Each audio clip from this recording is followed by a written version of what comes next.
시청자 여러분 안녕하십니까? 12월 5일 월요일 KBTV 브레이킹 뉴스입니다. 지난 2일 밤 11시 30분 캘리포니아 샌프란시스코 인근 오클랜드의 한 창고에서 콘서트 파티가 열리던 중 화재가 발생해 최소 36명이 사망했습니다. 사망한 사람 가운데는 한인도 포함되어 있습니다. 현재까지 사망한 사람은 총 36명으로 파악되며 이 중 일부의 신원이 확인됐습니다. 이 명단에 한국계 미국 시민권자로 앞서 실종된 것으로 알려졌던 조모 씨가 포함됐습니다. 조 씨는 여성으로 확인됐지만 아직까지 정확한 나이나 직업 등은 알려지지 않았습니다. 신원이 공개되지 않은 희생자 중에는 유럽과 아시아 출신 시민들이 다수 포함된 것으로 전해집니다.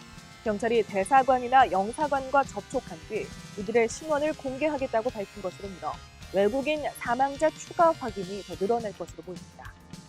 사고 당시 현장에 있었던 사람들은 대부분 20, 30대로 알려졌으며 목격자들은 이 창고 안에 40명에서 50명 정도의 사람이 있었다고 진술하기도 해 경찰은 사망자가 더 늘어날 것으로 보고 있습니다.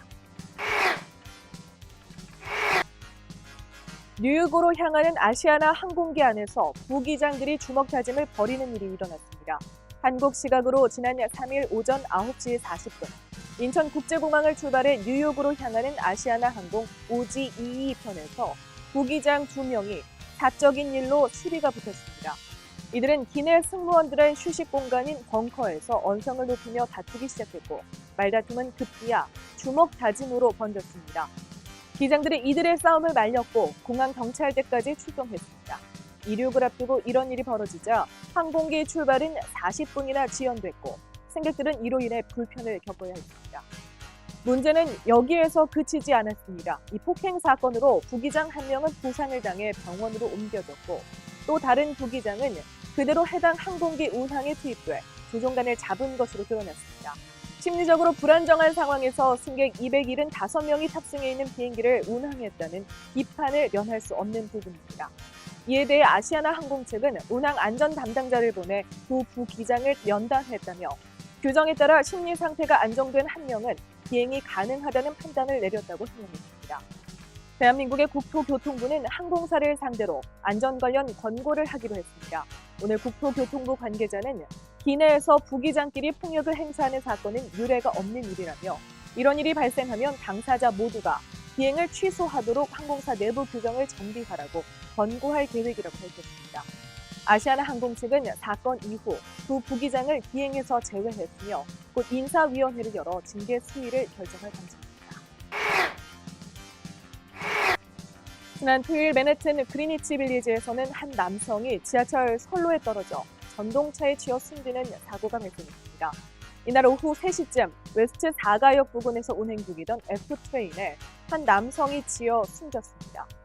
현재까지 숨진 남성에 대한 정확한 신원 파악은 되지 않았으며 경찰은 자세한 사건 경위를 조사 중에 있습니다. 한편 사건 직후 사고 수습을 위해 수시간 지하철 F라인 서비스가 중단됐습니다. 어제 브루클린에선 당직 중인 한 교도관이 차 안에서 총격을 입어 숨지는 사건이 발생해 경찰이 조사에 나섰습니다. 어제 오후 9시 15분쯤 플랫랜드 애비뉴 L과 이스트 73가의 가족집을 방문한 교도관인 25살 아나스타시아 브라이언이 차에 앉아있던 중 기습적인 총격을 당했습니다. 신입 교도관인 브라이언은 머리와 몸에 총상을 입어 그 자리에서 숨졌습니다. 경찰은 이 사건이 무차별 공격인지 혹 다른 동기가 있는지 등 조사에 착수했습니다.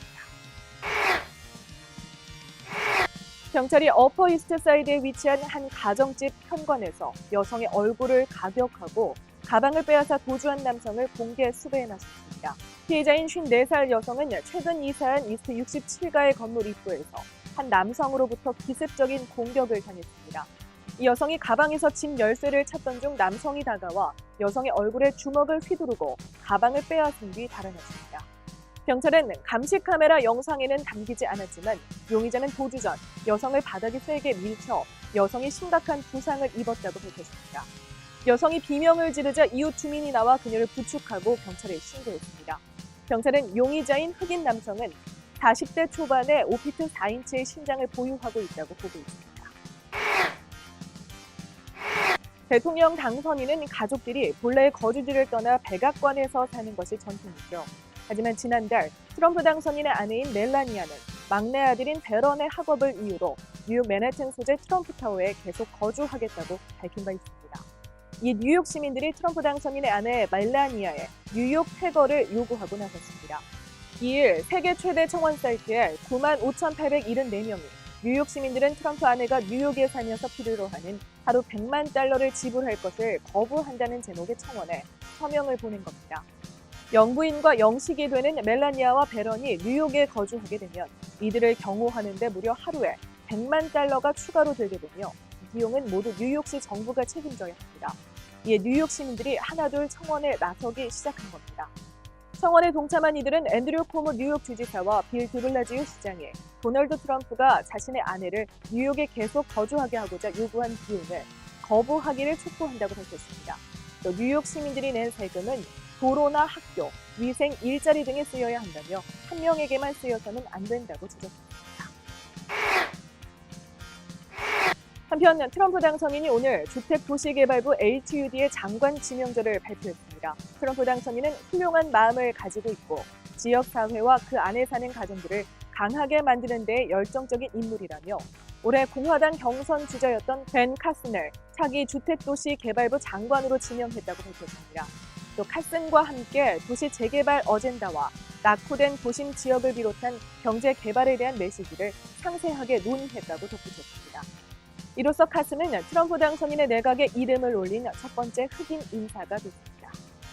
신경외과의 출신인 카슨은 내년 1월 출범하는 주택도시개발부 장관을 포함해 고심 중인 제안을 받았다며 트럼프의 내각에 합류할 가능성을 지난달 시사한 바 있습니다. 지난 11월 16일 MTA는 2017년도 지하철과 버스 요금을 올릴 전망이라고 발표한 바 있는데요. 이에 대해 뉴욕시 시민운동단체들이 뉴욕시도 시애틀이나 샌프란시스코와 같은 극소수 도시들처럼 저소득층 주민들에게는 할인 요금을 제공해달라는 운동을 시작했습니다. 우선 교통 승객들의 시민단체인 승객연합과 빈곤퇴치단체인 지역봉사협회는 빌 드블라지오 뉴욕시장에게 할인 요금을 요청하고 나섰습니다. 시 예산의 예비비 2억 달러를 오는 1월부터 교통요금 할인에 써달라는 내용입니다. 이들은 시 당국이 할인 요금제를 실시할 경우 사회복지수당으로 연명하는 수많은 저소득층의 식비나 휴대전화 통신비 등 확보에 큰 도움이 될 것이라고 말했습니다. 빌 드블라지오 뉴욕시장은 이런 제안에 대해 검토는 해보겠지만 이미 시 예산 중 시교통국에 지원되는 금액이 10억 달러에 가깝고 도시교통개혁에 투입된 자금만도 25억 달러에 달한다며 난색을 표한 상황입니다. 뉴욕이 타임아웃이 뽑은 살기 좋은 도시 4위에 뽑혔습니다. 매년 광범위한 설문조사를 통해 도시 지표를 발표하고 있는 타임아웃은 세계 18개 주요 대도시에 체류 중인 2만 명을 대상으로 역동성과 외식 문화, 사회 수준, 그리고 비용 부담과 감흥, 친화력 등 6개 항목에 대한 의견을 물어 이런 결과를 얻었다고 발표했습니다. 우선 1위에는 시카고가 레스토랑과 명소, 구경거리가 많으면서도 경기적으로 부담이 적다는 점에서 올랐고 호주의 멜버른이 2위에 올랐습니다. 뉴욕은 포르투갈의 리스본에 이어 4위에 올랐습니다. 타임아웃은 뉴욕이 가장 역동적이고 활기차며 흥미진진한 것으로 뽑혔지만 응답자의 91%가 살기 좋은 곳은 아니라고 평가했다고 발표했습니다. 한편 홍콩과 마이애미, 도쿄와 싱가포르 등이 다음 순위에 이름을 올렸고 한국의 도시는 명단에 포함되지 않았습니다. 에어비앤비가 뉴욕시와의 소송에 합의했습니다. 지난 10월 21일 앤드류 코모 뉴욕 주지사는 주택 단기 임대를 위해 에어비앤비 등이 광고하는 행위를 금지하고 이를 어길 시 벌금을 내야 하는 규제안을 승인했고요. 즉시 에어비앤비는 뉴욕주를 상대로 이 법안의 무효를 주장하는 소송을 제기했습니다. 에어비앤비는 뉴욕 당국이 승인한 해당 법안의 모호한 표현들이 에어비앤비 등의 숙박 공유 플랫폼에 인사처벌, 형사처벌 등의 이혐과 논란을 초래할 수 있다고 주장했습니다. 하지만 이번에 에어비앤비와 뉴욕시가 합의함에 따라 뉴욕시는 문제가 발생했을 때 에어비앤비의 법을 우선적으로 적용하지 않고 개인 위반자에게 적용하기로 결정했습니다. 뉴욕시 측은 그동안 에어비앤비가 최소한의 안전 보장이 확보되지 않은 채 불법으로 숙박할 수 있도록 해 비난을 받아왔으며 집주인이 월세로 내놓는 대신 관광객에게 단기 임대를 하면서 주택 물량이 급감해 기존 거주자들의 월세가 치솟는 등 문제가 발생했다고 지적해왔습니다. 에어비앤비는 이번 합의를 통해 단기 임대주택 제한, 안전 문제 및 불법 숙박업 등을 단속하는 등 뉴욕 시민들을 보호하는 접근법을 찾아낸 것 같다고 밝혔습니다. 12월 5일 월요일 KBTV 브레이킹 뉴스 마칩니다. KBTV 뉴스9은 오늘 밤 9시에 방송됩니다. 시청해주신 여러분 고맙습니다.